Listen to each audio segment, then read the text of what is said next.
Well, I'm delighted to be here. After such eloquent speeches, I hope I both have something to contribute, to bring to you, to hopefully see this in a little bit of a different way, so that the pieces come together for you.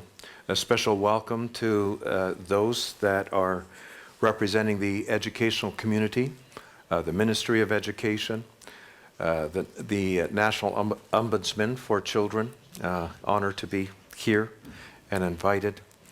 This work is being done across the world. Bullying is absolutely a problem that exists everywhere, and not only in schools.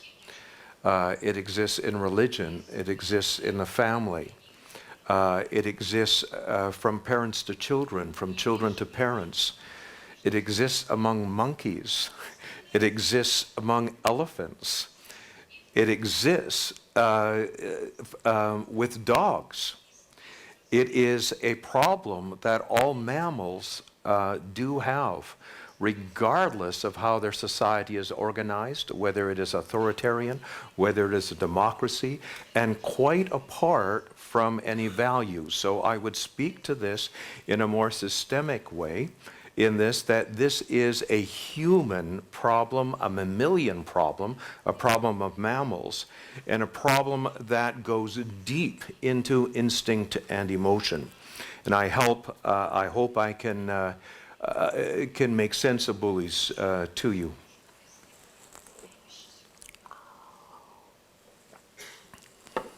How many of you are teachers in a school teachers? How many of you are in administration in schools? Good.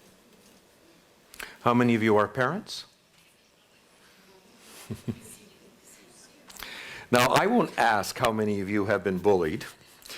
I certainly have been bullied. But by the time we're, I believe, halfway through this presentation, hopefully you will understand that bullying has happened to every single one of us, whether we know it or not, and in different ways. That it is something that will be with us. Actually, it will always be with us, but some things are stirring in our society that are making things worse. So the issue is whether we can reverse this where it counts. But we will never be able to eradicate it, nor could we do it among other mammals, among other species, because the root of the problem is so systemic. Nevertheless, we cannot address a problem we do not understand. And that is part of the issue. And that goes back to even defining bullying. We found in the research community that we could not solve the problem of aggression through research. And the reason we couldn't do that is because we could not define aggression no more than we can define love. And so there is a problem. If you define aggression as hitting somebody, then it narrows it down so much that we can't put the pieces together. If we, and the same problem exists in bullying. So you have to define aggression psychologically. That is an eruption of attacking energy. We have to address this psychologically. Likewise with bullying, we have to go back to a psychological definition of bullying to be able to cast the net wide enough to collect all the pieces. And we're going to go back here to the simple dictionary definition of bullying that probably would be in most dictionaries. To bully is to take advantage of the weak, the needy, the vulnerable, or at least those that are perceived to be weak, needy, and vulnerable. Now, that actually doesn't capture everything. I worked with prisons full of bullies, and I know that I was being bullied behind my back most of the time, even if it was not to my back. And the reason is, as I will explain later on, when they felt anybody was superior to them, whether it was in appearance, in education, in attitude, and so on, they instinctively were motivated to put them down behind their backs. And that too would be bullying, an attempt to displace for issues of pure dominance. The instinct to displace for that as well would be a bullying problem. So it's difficult to be able to define psychologically, but at least that is a good start. And again, I said we cannot understand or address a problem we do not understand. So we will be looking at the psychological dynamics here, trying to make sense. I bring to you a model of bullying that started, I suppose, not when I was bullied, because I was bullied by those who were envious of my marks, envious of how I performed in school, and so on. That started very early in school, but this material really started coming together, trying to put the pieces together, when I realized that my education, my psychological education, my PhD, did not prepare me to deal with prisons, inmates, as well as the correctional officers, the guards, who for the most part were all bullied, or bullies, and for the most part were all bullied. So I was absolutely immersed in a culture of bullying, and without any theoretical, any theories, any models to be able to explain it. So I come to you with a model, not a method. I come to you with a model, hopefully that will help provide that insight. And I will go fairly quickly because I will be trying to address the main dynamics here. This material comes from a course that I've created on it as well, which is longer. And again, as I said, it's a systemic issue that goes far beyond humans. It's something that we now know that we share with all other mammals as well. And so I'm looking at bullying here primarily as revealed through the lenses of attachment. That is the study of relations and relationships. So through attachment theory and through the science of emotion. There's been much headway with neuroscientists being able to make sense of emotion, and some understanding of that is necessary, especially as I will try to explain the difference between feelings and emotions. All mammals have emotion, but whether we can feel the emotions, especially the tender emotions, are absolutely essential for optimal functioning. And in bullying, there seems to be a huge loss of feeling. I'll explain that in a bit.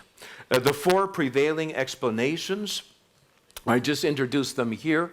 Of course, there is a power imbalance problem. That was alluded to by the Deputy Minister of Education. This has been an old idea,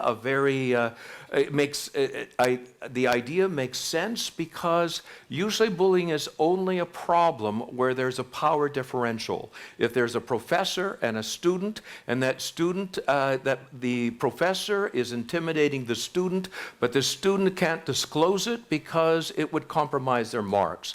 A husband to a wife to a husband, a teacher to a student. When there is a power differential, you see the effect of bullying. And so the answer that comes out of this place from Nietzsche and Adler was that if we could democratize all our relations, if we could have kindergarten children relating equally to each other, then it would resolve the problem. If we could bring democracy throughout, it would resolve the problem. I'm going to suggest that this isn't going deep enough. This certainly explains some of the impact of bullying, but in actual fact, you have kindergarten children in very equal kind of scenarios. The Lord of the Flies scenario that comes apart where there is no authoritarian relationships, and certainly with other mammals, that the bullying instinct erupts in those situations as well. Certainly, I do see a problem as we're going to look at it, is that if we reduce hierarchy, not authoritarianism, which we need to reduce, but if we reduce hierarchy, and I have that in my book in the very first page on the chapter on bullying, when hierarchy is reduced in the culture of elephants, bullying explodes. And so there is a problem when we get rid of hierarchy. That bullying is a behavior or learning problem. This is the bias of our today, of explaining things, that behavior is a function of its consequences. So the argument is made, since children aren't born being bullies, it must be learnt. And so the argument follows that the best way then to deal with bullying is to follow it by consequences that are aversive, that are unpleasant, so bullies can learn that it doesn't pay to be a bully. In actual fact, all the attempts we tried to deal with bullies in the prison system, when we gave consequences, when we gave isolation, it made matters worse. I will suggest to you that that is not an answer, although it would seem to be an answer. Thirdly, that it is a problem with social skills or empathy, that we need to be taught to care for each other. I, again, will give to you that we try to teach empathy skills in Canada to individuals in prison. We tried to give them sensitivity training, and we had to stop all of that because it made matters worse. The more we actually taught them the kinds of things that hurt other people's feelings, the more inclined they were to use that knowledge to hurt other people's feelings. So it actually made matters much worse. Unfortunately, many programs are being brought into the educational system in North America that do not realize that when a bully becomes aware of what hurts another's feelings, they will save that information till they get online or in the playground, and they will use it against the child. Empathy training actually backfires. It does not deal with the problem. And yes, ultimately, as the Deputy Minister of Education has said, ultimately it is a human values problem. That is, there could not be any more core value than caring. But the question is, can it be taught? Can we actually teach it? If we reinforce somebody for caring behavior and they do it for that reinforcement, it's no longer caring. It's what we call narcissism. Does caring exist among other mammals? Yes, it does. And is it missing among other mammals? Yes, it does. Yes, it is. So though this is a value problem, is the source of that value problem in the culture, or is that source of that value problem in our human nature? Is it in the instinct and emotion, and do we need something to be conducive for it? And so, just a brief introduction, the four prevailing explanations have actually led to problems that are, or led to interventions that are either ineffective or in some cases backfire or do not go deep enough. And so what I'm going to address to you very quickly is, first of all, going from the positive side of it, what is bullying related to? What is it about? And I'm going to suggest to you that it's related to the very basic human issue of caring for each other. Attachment is meant to serve survival. It's the way nature orchestrates us in such a way for some to care for and others to be cared for. In fact, caring is the feeling of attachment that we have. And so when we can feel our attachments, we care deeply. And so it is in our nature to care deeply about whatever we are attached to, be it a thing or a human, whatever we are attached to. 2-year-olds and 3-year-olds care deeply. The cat, the dog that hasn't been injured by stress or trauma will care deeply about the offspring. So how does nature do this? How does nature equip us to care? Because when we are attached to each other and in the proper arrangement, it serves survival. The probability of survival increases. Now, very interestingly, it is a combination of alpha instincts, and we'll look at the root of alpha instincts. These are displacement instincts. Every single mammal has displacement instincts, and it's the first thing that they play with. Can one displace the other? Can they displace each other physically? That would be, the easiest to see. Emotionally, intellectually. Can they displace each other in the affection of let's say, another boy, another girl? Can they displace each other? And so these displacement instincts are at the root. You can see them in every single mammal, even the mouse, is these displacement instincts. But here is what is meant to happen. These attachment and emotional systems are meant to be developed in early childhood, and there is meant to be plenty of experience with displacement happening at the same time as feelings of caring and responsibility. And if they happen at the same time as feelings of caring and responsibility, we know now that in neuroscience, neurons that fire together wire together, and that is the basic principle of neuroscience. That means that when I feel my displacement instincts, when I am trying to be better than my sibling, when I am trying to be the first, the top, when I am trying to be the loudest, when I am trying to do this, but if I experience at the same time as these my feelings of caring about, caring for, and sense of responsibility, the alpha caring system is created. Not only in us, but in every mammal. This is a basic emotional system. If it is properly developed, very interesting research. We are most likely to feel caring and responsibility, in fact, feel our emotions in true play. Now, I don't mean here video games. That doesn't count for true play because it's outcome-based. I mean play that is expressive, that is safe. I mean play that is not work, that is engaging. In true play, when we play displacement as children, and it's combined with caring and alpha or a sense of responsibility, we take care of the weak, the needy, and the vulnerable. Small things. We take care of the needy. We have that play. The research shows that nine species of primates, all are similar, are primates. When the parents, and not only just the females, but when the parents are engaged in alpha caring play in their childhood, in their offspring, their own offspring, have up to 4 times more likelihood of surviving than those who have not. In other words, the caring alpha system has been created. But what happens when it doesn't?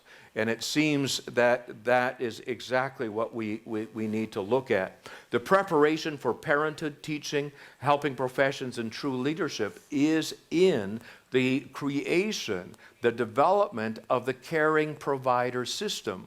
The king was meant to be the servant. That is what was meant to be. The leader was meant to be there to take care of the followers. Those that were in alpha places, the alpha ape. The matriarch, the patriarch, is meant to take care of all those who are dependent.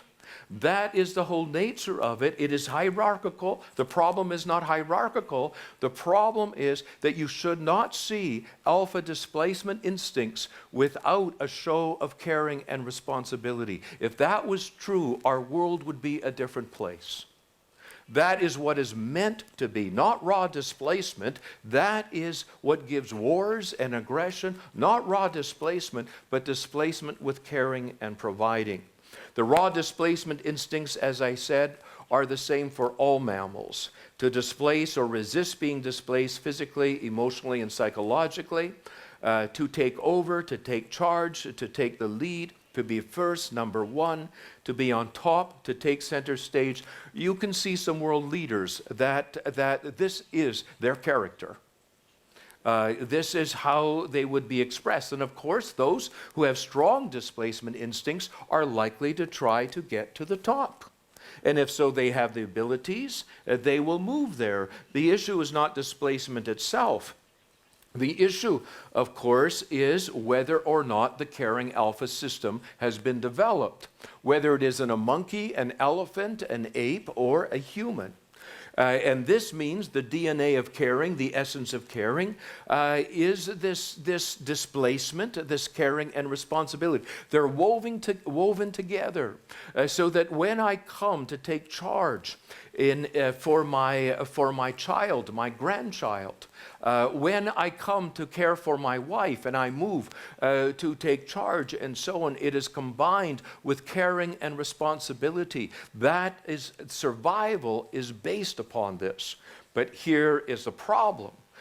Our brain, our limbic system, which we call in neuroscience, our emotional brain, which is what moves us, this is the essence of motivation, must be able to simultaneously move us into the alpha mode, into the displacement mode, and I just the example of these things we've just talked about here, must move us into, must evoke feelings of responsibility, and I expand on this to make things work for those who are dependent upon us, to feel guilty when we can't for those who are dependent upon us, and so on and so on.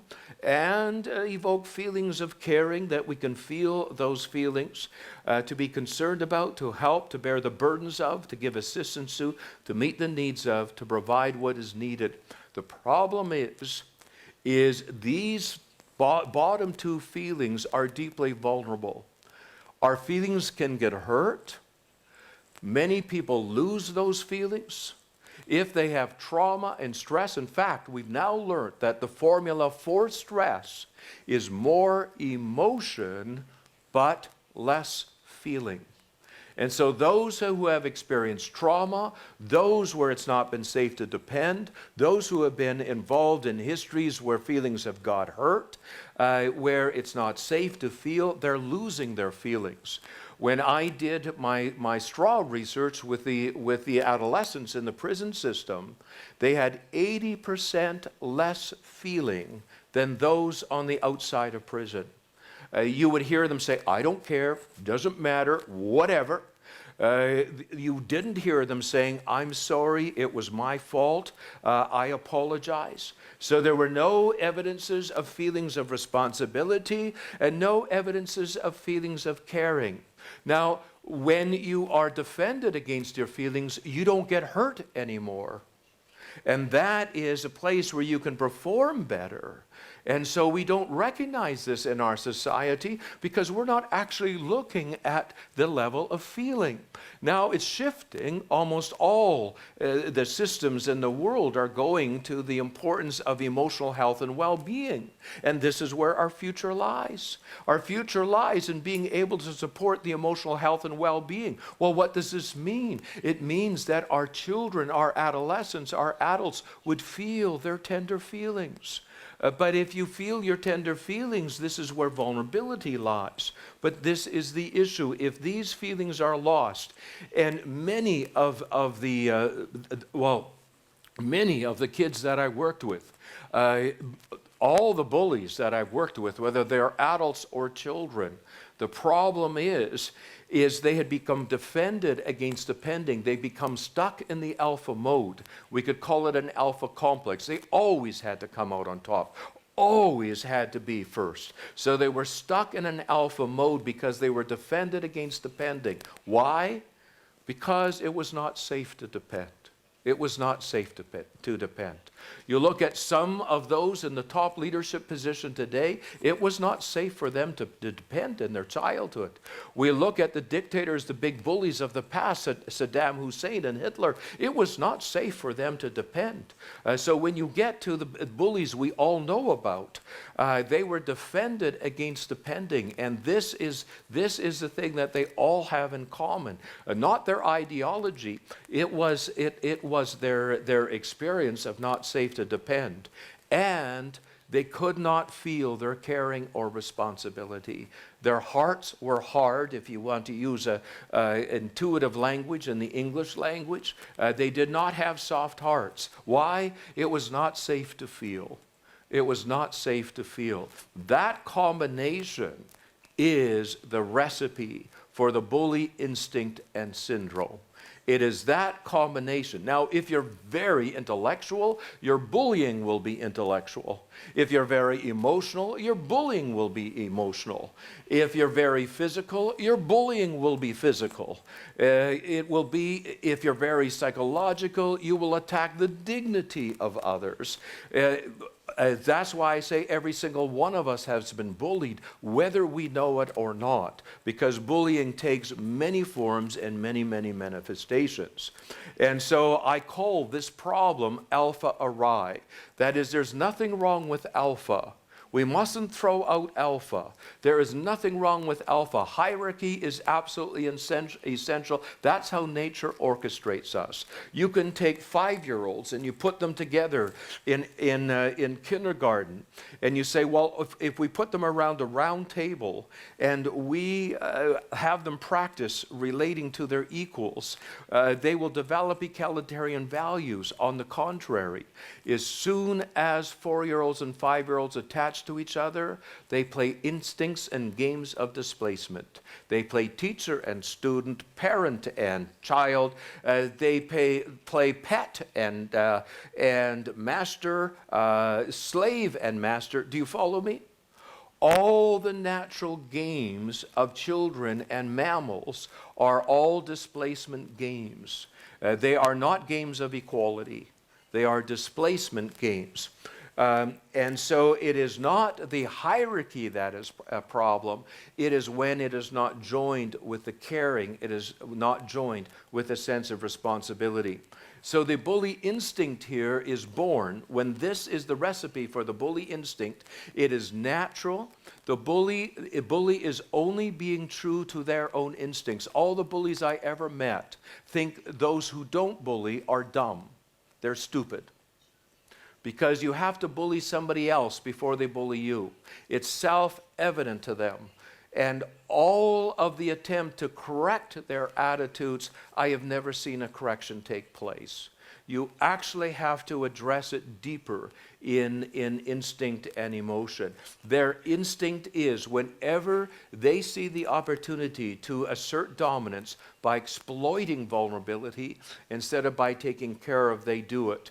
And so there are many ways of doing this: through fear and intimidation, through put-downs, shaming and humiliation, through exposing and embarrassing others, and through tricking and conning. And of course, the internet now is full of bullies because they're anonymous for the most part. And so they can operate freely in this place. Tricking and conning, a person who tries to fool another, taking advantage of their weakness or their vulnerability or their neediness or the fact that they can't understand something, and so they take advantage of it. In the prison system, every single one, their greatest fear in the prison, both guards and prisoners, was to be tricked. They called it to be conned. And their greatest delight was to trick another. They were all bullies, except for a very few who nature put in an extreme dependent position. There are dogs who have been damaged, who have gone through trauma, who now put their throat up when they come into a situation, social situation, and if the other dog is a bully dog, will take advantage of it. If they're not a bully dog, they will simply accept that this dog is dependent. But there are also other animals and mammals who will go into this position, exposing vulnerability. And you all know people who who attract bullies, because when they're in any stressful situation, their voice goes weak. Oh, please don't hurt me. Please don't call me names. Don't call me pizza face. I don't like that. And it attracts every bully in the classroom. And you can't even get on top of it because they're going like this. And so you don't tell them to just let the bully know how you feel, because again, the more you know how they feel, the more vulnerable you are. That is a huge mistake, and you have to take these children aside, as I did in prison, and saying, don't ever let a bully know what hurts you. You have to conceal your vulnerabilities, because otherwise you'll attract the very individuals. In fact, some of you will know, people who are on their third marriage who they think they get married because they think of somebody strong, and we're all attracted to somebody strong because we have the sense they'll protect us. But of course, if the quest for dominance is not associated with caring and responsibility, we will become the next victim. We will become the next victim. And so that goes on and is the story of marital abuse. So then, to look at the big picture, what is happening, as I see in our society, what is happening is among our children, there is a huge loss of feeling. Why? Because our children are experiencing more separation than ever. Attachment is at the essence of survival. The closer we are to each other, the more likely it is that we will be taken care of. So the proximity needs are essential to survival. Our children are facing more separation than ever before. This has been proven across all the mammals, all the species. This is the essence of stress. When this happens, children start losing their feelings. Now, we see that they're more equipped to perform in wounding situations. When children lose their feelings, they no longer seem upset. They're no longer moved to tears. They don't say, somebody hurt my feelings. They don't experience this, and we think they got better. We think all is well now because we are looking at their performance and not their feelings. The loss of feeling is to equip them to perform in a wounding situation. The problem is the wounded become the wounders. So those who become protected against their feelings, now they lose their empathy. And even in Canada, according to the research, our youth are 40% less empathic, less caring than the youth of the previous generation and those of the generation before it. We are in trouble.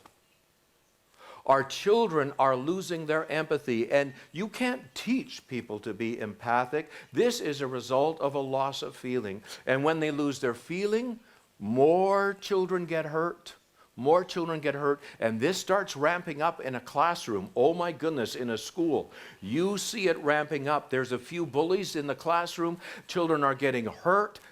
Now they become more equipped to perform in wounding environments. They lose their feelings, a loss of empathy, and more wounding.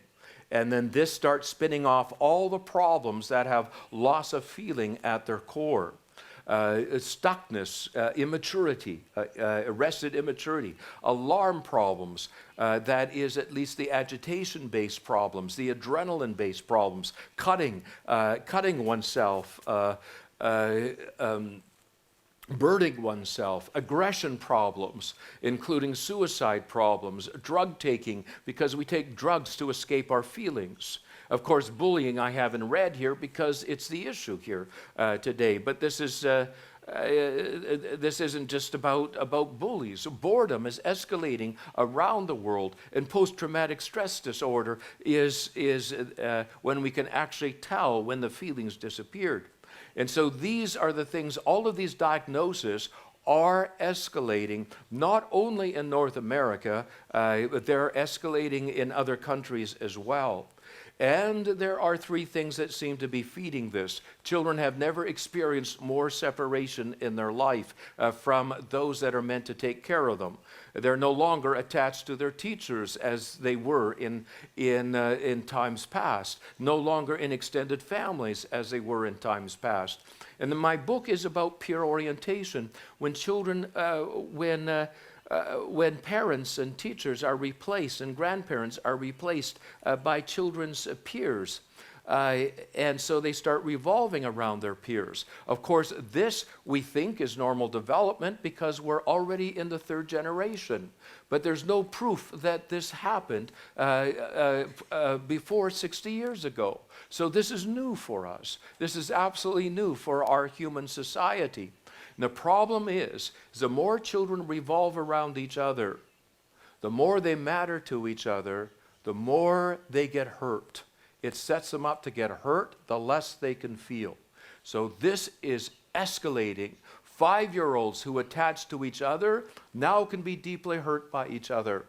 And when they are deeply hurt by each other, the feelings start disappearing. They were meant to be attached to their parents, their uncles and aunts, their grandparents, to their teachers, because that is where they were more likely to be safe. So these things are escalating, and the digital playground, of course, is the new playground for bullies.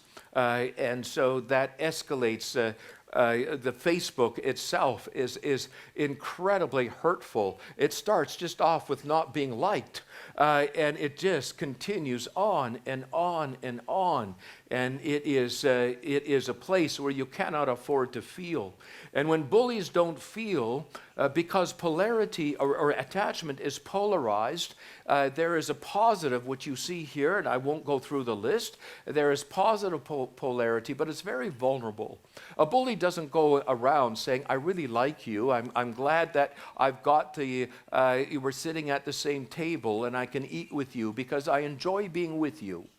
Bullies don't say that because they don't actually feel they're caring, and it would set them up for getting hurt.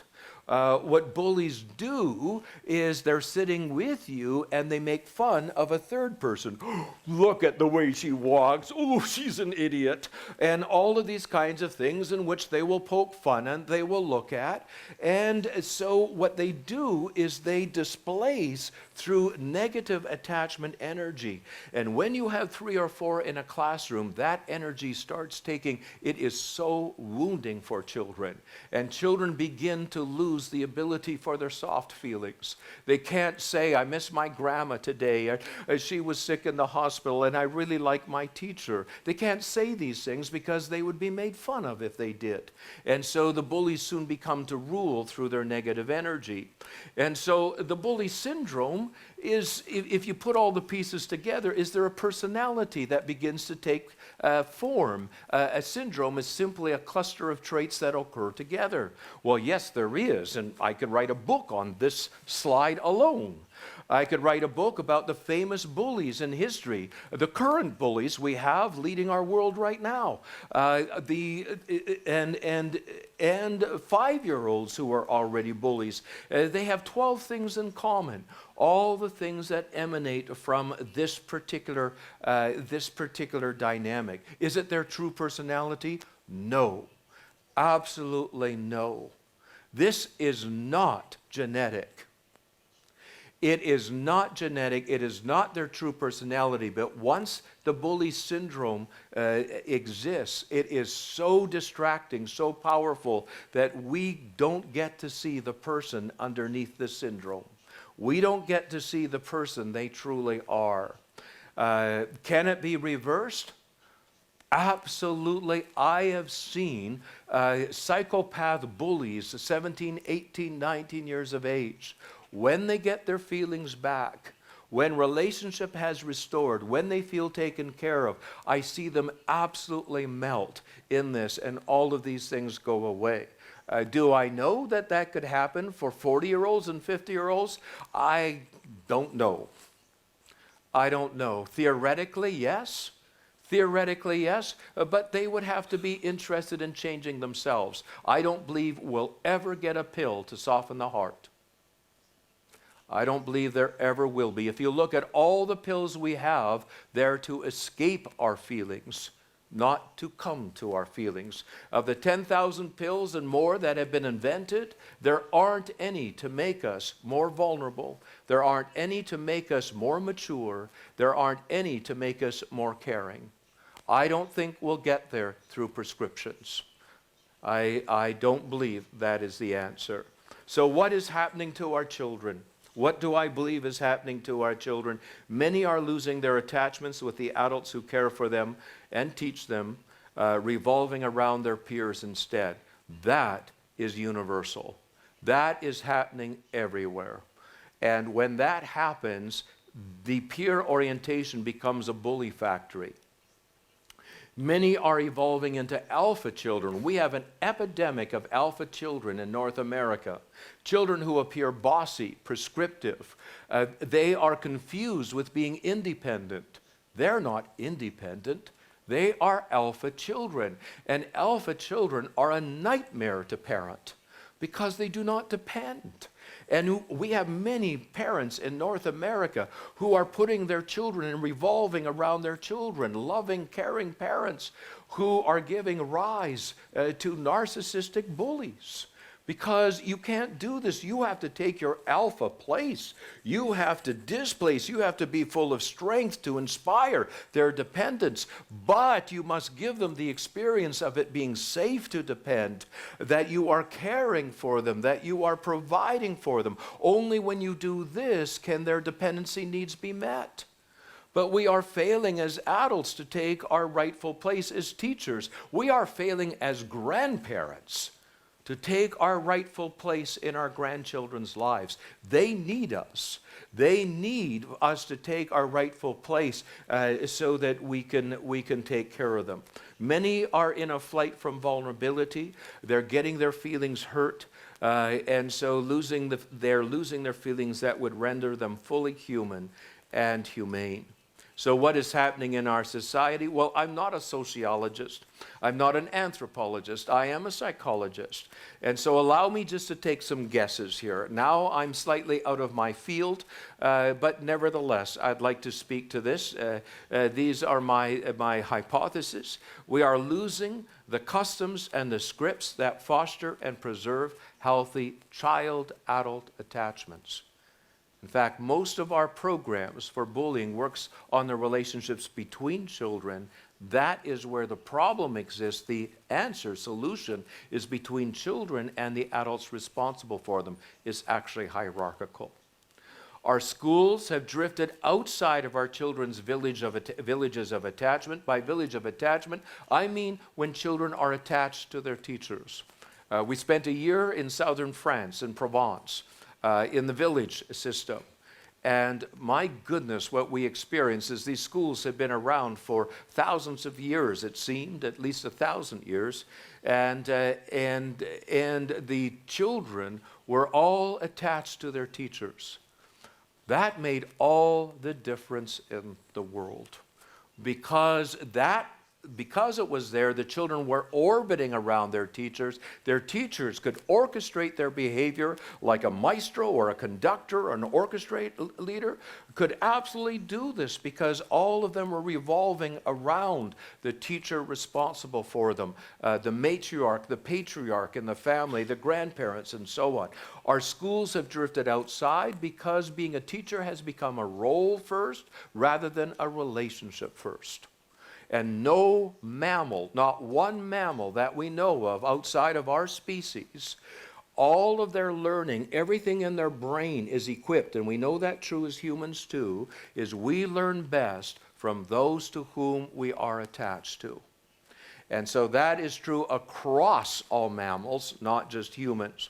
And the loss of child-adult attachments and the resulting peer orientation have created a vulnerability too much to bear for our children. And we aren't recognizing the fact that our children are losing their feelings.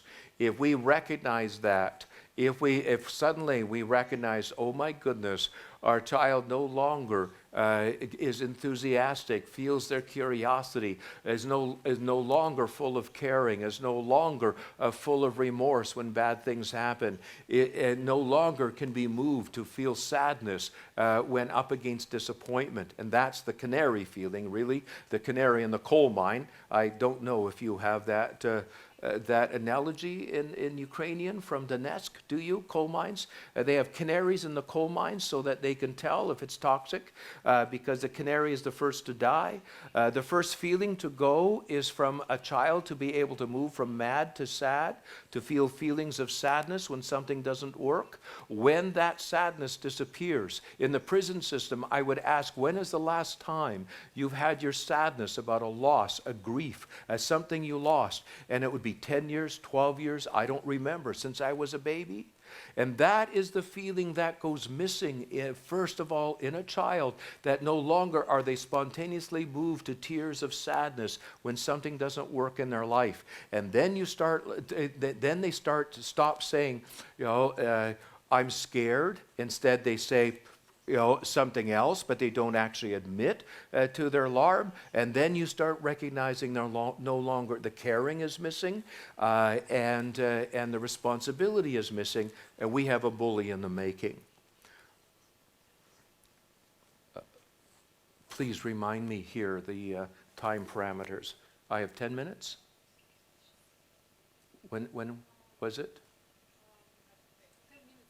10 minutes? Okay. So then to summarize, what are the implications for this? Well, we have to go back to the beginning. Is it reversible? Yes, it is. But for an adult, they would have to want it to be.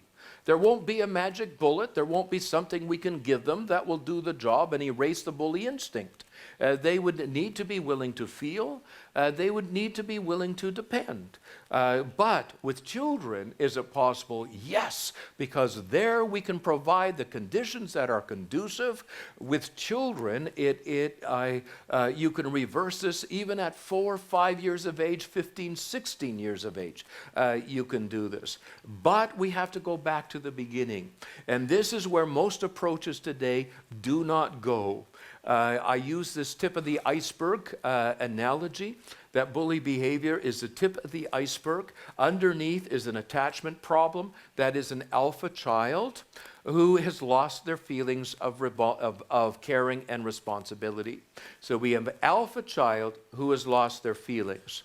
Now, conventional discipline, that is consequences and sanctions and especially isolation, sending away and sending to their room, will all make bullying worse because it wounds the bully. So it actually courts the defenses. It creates a worse problem. Empathy training is like equipping a heat-seeking missile. That is not the answer. You can do empathy training with children who have no instinct to bully. That's fine. But more and more of our children have instincts to bully, and already it's shown that 40% of bystanders will identify with the bully instead of with the victim. This means that it's become a general problem in our society. So we cannot indulge that. Declaring it unacceptable is naive. It is saying, just say no to bullying. Well, that's a little bit like standing in front of a freight train. It won't work. It won't work. It isn't that we mustn't take up a position, a moral position, a value position, yes, but we cannot root it out that way. Conveying hurt feelings, no, that is downright foolish. If you know somebody has an instinct to take advantage of you, you would never fuel them with the information of how to do that. And so, no, that is naive. And this is where, no, these things are not working. They can make it worse. We have to unmake the bully, and that the clues from that are how bullies are made. We need, I put the pieces together here for those schools and districts in Canada and in other places who have been interested. It's a three-pronged approach to the heart of the problem. Again, the model follows here. First of all, We need to make it safe to depend. For some reason, we have thought that children must become independent right from the start.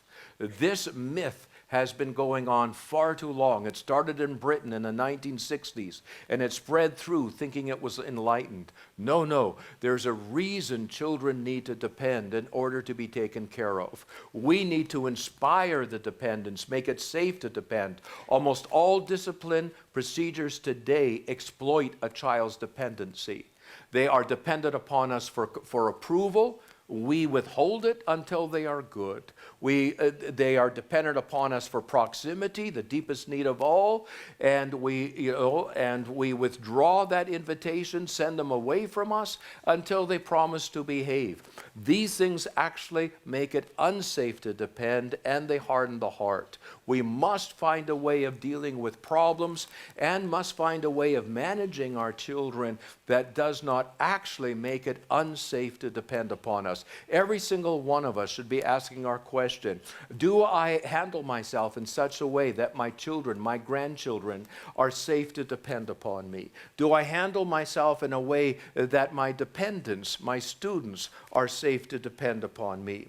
Secondly, we need to make it safe to feel.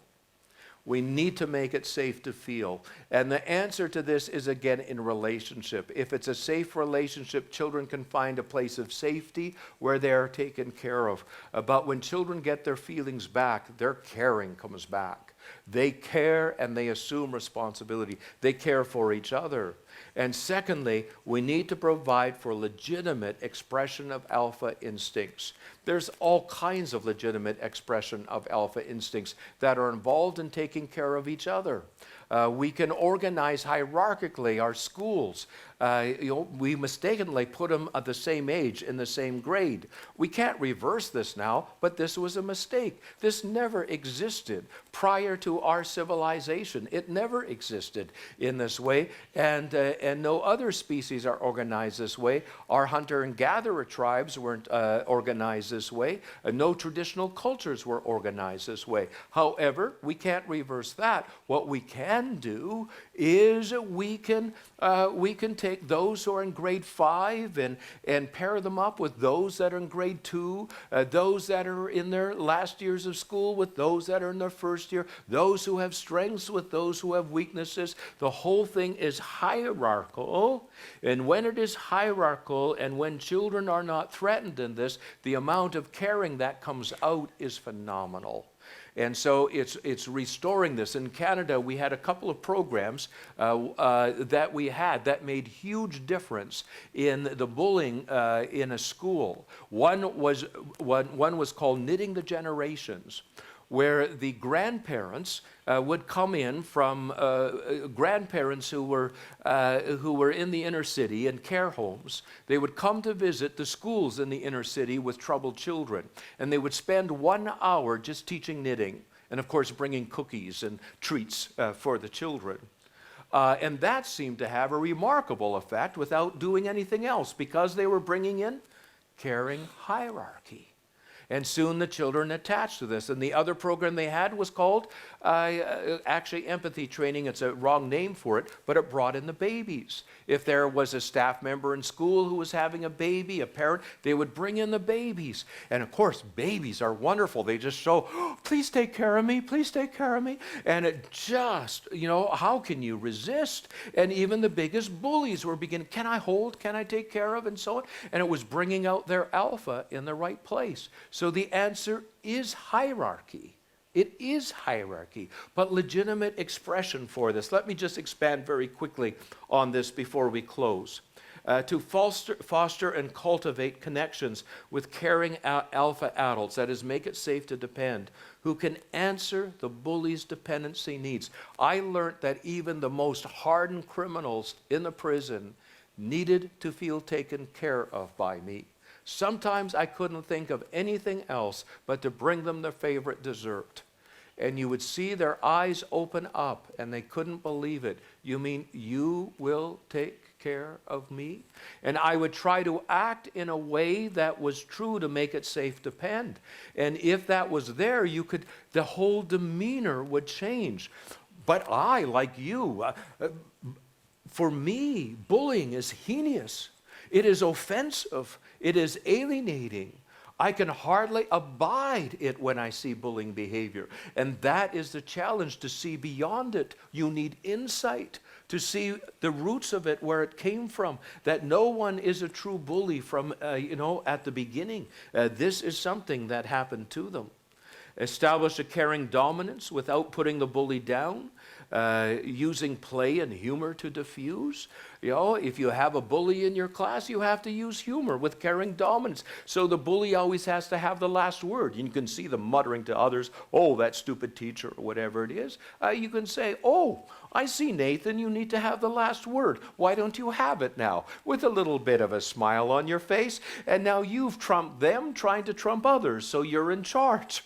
You invite the inevitable. You do it with humor, but you stay in your alpha position. You lose that, you've lost the class. And you certainly will not be able to help the bully.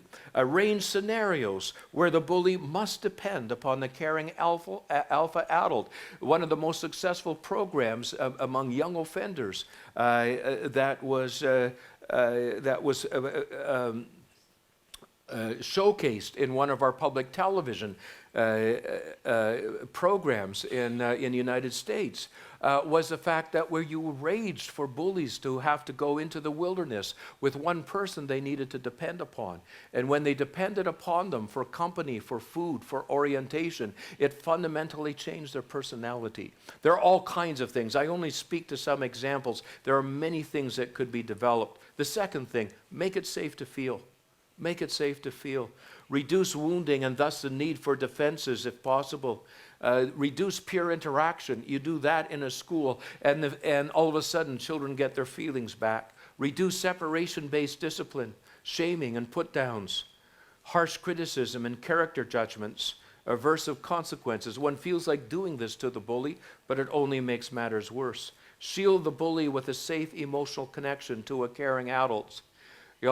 Even one, according to the research, even in adolescence, one strong emotional connection with a caring adult, a grandmother, a grandfather, a teacher, an elder, someone that is there and that serves to start protecting them and soften their heart. And of course, use true play. By this I mean emotional playgrounds, and I'll come to that slide in 1 minute to expand on it, because play makes it easier to feel. And when true play makes it easier to feel, it's universal, right from the ancient Greeks to our prison systems today. When they bring in Shakespeare, when they bring in the plays, you can see incredible challenge in plays, in theater, in music, all the emotional playgrounds in a school. The school must be filled with these, is where we come to become more civilized. We get our feelings back, and we must feel to be deeply human and humane. We can't get to becoming humane without our feelings. This isn't answered by academics. This is answered by emotional playgrounds. And emotional playgrounds must be part, as they were from ancient Greece, must be part of our schools. And finally, provide for legitimate expression of alpha instincts. Matchmake with younger children or those in need of being taken care of. Appeal to their superiority to enroll and engage them in caring alpha activities and roles, cooking, supervising, in charge, teaching, helping, policing. Bring it where it's legitimate, and that increases the caretaking. And of course, again, use play as a safe medium for displacing and expressing their needs to win, to dominate, to come out on top. Play is a safe place for this. Just some thoughts on this. Provide emotional playgrounds to soften the heart. Music, drama, theater, dance, art, stories. This is very important. Again, even with the toughest criminals, they put them in a theater situation, they put them in this, and they begin to feel.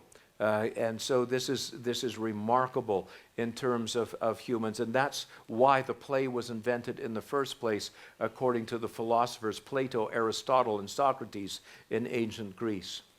Use play that invites dependence and makes it easier to trust and depend upon others. Use games to safely vent their drive for dominance and supremacy where they are not responsible. And so their competitive instincts, their displacement instincts, bring it out in this.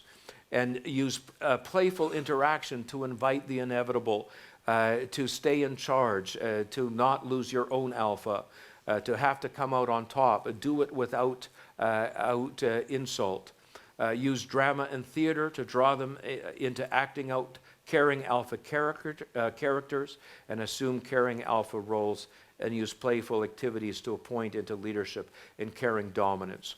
Well, what I've tried to do is simply present a model for understanding.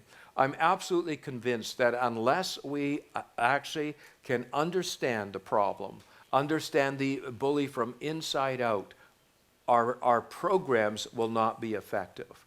But if we have insight, we can use this understanding to critique existing programs, to be able to adopt new programs, to be able to educate families, educate parents, and educate teachers in ways that we can make a difference. Huge difference. Again, remembering that bullying behavior is deeply rooted in attachment instincts and emotions. And unless we can touch those areas, unless we can make it safe to depend, unless it's safe to feel, we won't make ultimate headway in this. At the Neufeld Institute, of course, we are trying to come out with some programs, and not just the insight. We are trying to do this, to bring this approach into schools. Many schools in Canada have adopted this informally, but we've never tried to track this. Working together towards emotional health and well-being, keeping children safe in a wounding world, and working together for the unfolding of student potential. It all starts, of course, with insight. Unless there's some concern, unless there's some education, the consciousness part of it, we won't be able to change culture. I'm convinced that if there's enough people in a school, 4 or 5 educators, an administrator, enough people in school, they together can change the cultures, the tradition, the culture, and there isn't need for greater insight. Not everybody has to have insight, but there is enough to change the culture that can support student-teacher relationships, child-parent relationships, that can do this and support ways of relating to children that make it safe to depend and make it safe to feel. And then finally, the ultimate would be to deal with the problem behavior, in this case, bullying behavior. Thank you once again for the invitation to address this world problem, this universal problem, this systemic problem. It all starts at the beginning of how we are orchestrated by nature to take care of each other. We are meant to be very caring individuals, caring for the weak, the vulnerable, and the dependent, but something can go wrong. What nature needs to be able to do its wonderful work is it needs to be able to, at the same time as what evokes our displacement instincts, to feel caring and responsibility. If those conditions are disappearing in a society, if children are losing their feelings, if we are not providing that space for them to be able to have that kind of alpha caring play, we are running into problems. I believe we are running into problems. There's no, I believe, nation or culture that is immune from this. But together, I think we can make a huge difference in our families. We can make a huge difference in our schools, in our classrooms, and ultimately in our cultures, in our nations. Thank you.